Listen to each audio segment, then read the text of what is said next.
WNBA just went absolutely crazy after Caitlin Clark announced she's leaving America. And now everyone's panicking like it's the end of the world. But let's be real, it's too late. Neither the fans nor Caitlin herself care. She struggled with physical defense she's faced at the professional level and voiced frustration with the league's officiating, recently telling reporters, quote, "I feel like I'm getting hammered and everybody is physical with me, and opponents get away with things that other people don't get away with." That's what Caitlin Clark said. She put in insane hard work for this team, built the massive fan base, drove marketing sales through the roof, and gave the league more buzz than it's ever seen. And people comment on every video that they only tuned in because of Cece. That's why the reality finally hit the WNBA higher-ups. Their empire is collapsing. What I am upset about is like, hey man, your meal ticket is under constant attack. There's been dirty plays all season. But honestly, Clark shouldn't even consider coming back because this league doesn't deserve her. You know why? Because look at how they treated her in just 2 playoff games. All that effort, all that sweat, and how did they repay her? Let me break down exactly what Those happened. guys, they're the racists when really y'all are the racists. The people coming up with excuses to hate Caitlin Clark and the new fan base that she brought. So the WNBA is now in full-blown panic mode because Caitlin Clark was their moneymaker, and pretty much the only reason people were even tuning in. Calling her the WNBA's golden goose is an understatement. She was practically their entire farm. When Clark hit the court for her regular season finale against the Washington Mystics, it wasn't just some game on the schedule. It was the event of the season. The Indiana Fever, all right, with Caitlin Clark, led the league in attendance both home and on the road. Fever averaged 17,000. Over 20,711 fans packed the stadium that night, setting an all-time attendance record for a single WNBA game. Nobody, especially not a rookie, had ever drawn these kinds of crowds before. I mean, she was pulling in over 15,000 fans per game. Dominant team in the league. They can't draw 500,000 viewers for a playoff game. Atlanta Dreamers and the New York Liberals. Again, the Liberals. They supposedly have stars. Remember when ESPN claimed that the Liberals had the new Big Three? Dreamers, Liberals. 410,000 viewers. The other game was the Phoenix Masculines and the Minnesota Lakers. But here's where things get crazier. It wasn't just the fans going nuts. Her jersey sales were like a frenzy at a Black Friday sale. We're talking top-selling players in the league. Rookies, veterans, it didn't matter. Clark was outselling everybody. The second she threw on that Fever jersey, it was like instant gold. Every fan wanted a piece of history, and suddenly, the WNBA wasn't just some niche sport. 318, tucked away in the corner of the sports world. It was a full-on phenomenon, all thanks. But if you're not delivering the product, and you're not making the revenue, and you're not, giving people the entertainment that they want, then you're not going to make any money, and your league is going to suck. People who didn't even know what the WNBA stood for were suddenly glued to their TVs, tickets were selling out, and every sports show had to talk about her. Clark was like a one-woman economic boom. Sponsors, they were lining up around the block. Broadcasters were fighting over who got to air her games in prime time. And even the league's dustiest merchandise was flying off the shelves like it was going out of style. She's the golden goose. So now, with her walking away, the WNBA is basically staring at a freefall. And why wouldn't they be? She wasn't just the face of the league, she was their entire identity.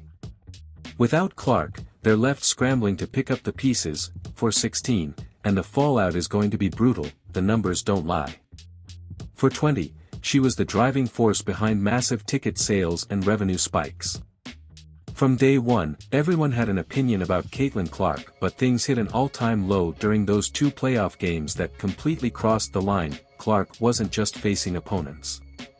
She was getting hammered by flagrant fouls, trash talk, and downright dirty plays that no other player. She's just not built for the physicality of this league. And she's not quick enough to get away from the physicality. And if you think it was just some minor squabbles, think again. These attacks were coming from some of the league's loudest voices. This wasn't your average on-court drama. It was a full-blown campaign to tear her down, and it got ugly fast. First up, Alyssa Thomas, who pretty much threw gasoline on the fire. After the Indiana Fever's nail-biting loss to the Connecticut Sun, she went straight for the jugular. On September 19, 2024, in her post-game interview, she didn't talk about the game or even... This kid's on the wrong team. She's got the wrong skill set to handle the physicality of that league. And she's a rookie. Nope, she went all in, accusing Clark and her fans of having racial biases, saying the only reason Clark was getting so much attention was because she's a white player thriving in a sport dominated by black athletes. She needs to be on a better team. Yeah, she really said that, and it set off a huge uproar.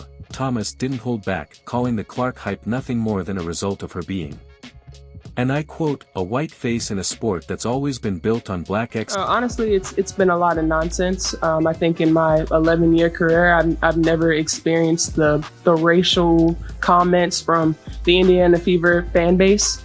We had her face on a serious matter that happened in this world, and it's unacceptable, honestly. And there's no place for it. And but if you thought it stopped at trash talking, oh no, it went straight to something far nastier. Just a game later, in the first round of the playoffs against the Connecticut Sun, things took a dark turn.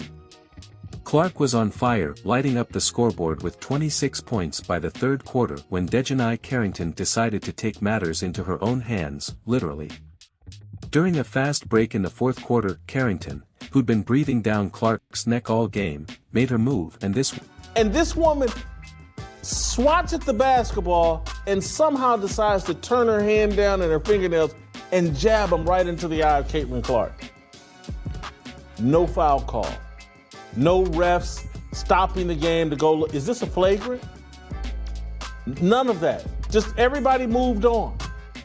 Everybody moved on. She didn't go for the ball. She went for Clark's face, jabbing her finger right into Clark's eye. This wasn't a casual poke, that it was a vicious jab that left Clark temporarily blinded in one eye. The refs, they might as well have been statues. No foul. No whistle. No nothing. Clark staggered off, rubbing her eye and trying to shake it off. But did she sit out? Nope, she came right back, because that's what she does. She keeps fighting even when it feels like the league itself is looking the other way. Your biggest star, your meal ticket, the reason why you have relevancy, just got stabbed and assaulted and nothing. And just when you thought it couldn't get worse, along came Candace Carter in Game 2. September 23, 2024, turned into an all-out assault. Carter, known for being a bit extra with her physicality, wasn't just there to play defense, she was on a mission to break Clark, and she wasn't being subtle about it. Midway through the second quarter, she threw an elbow so hard into Clark's ribs that it left her doubled over, gasping for air. What I am upset about is like, hey man, your meal ticket is under constant attack. There's been dirty plays all season. Fans saw it, commentators saw it, everyone saw it, except apparently the refs, who just acted like it was a normal play. But Carter wasn't done. Later in the fourth quarter, she practically body slammed Clark to the floor. It looked more like a linebacker tackle than a basketball play, and guess what? No foul, no call, just Clark picking herself up off the court. Frustration all over her face.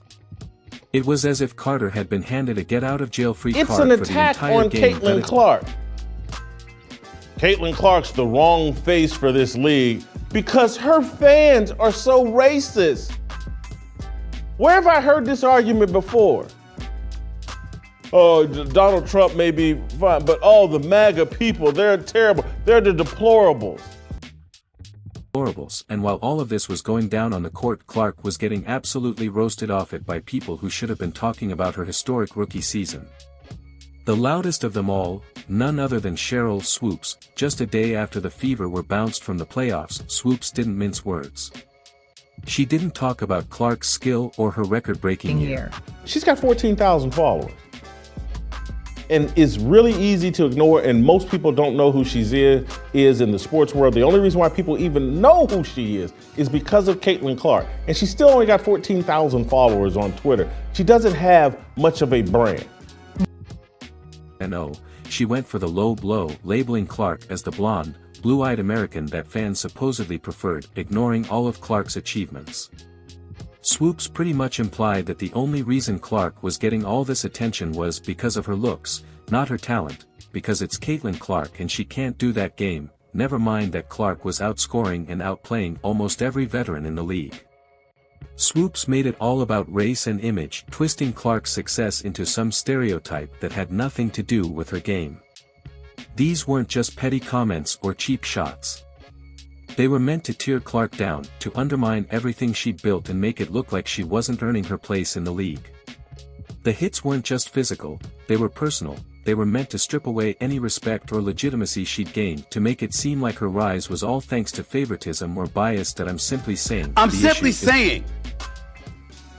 The issue is about marketing versus basketball. The merits of playing basketball compared to the merits of bringing marketing into the equation to influence potential decisions.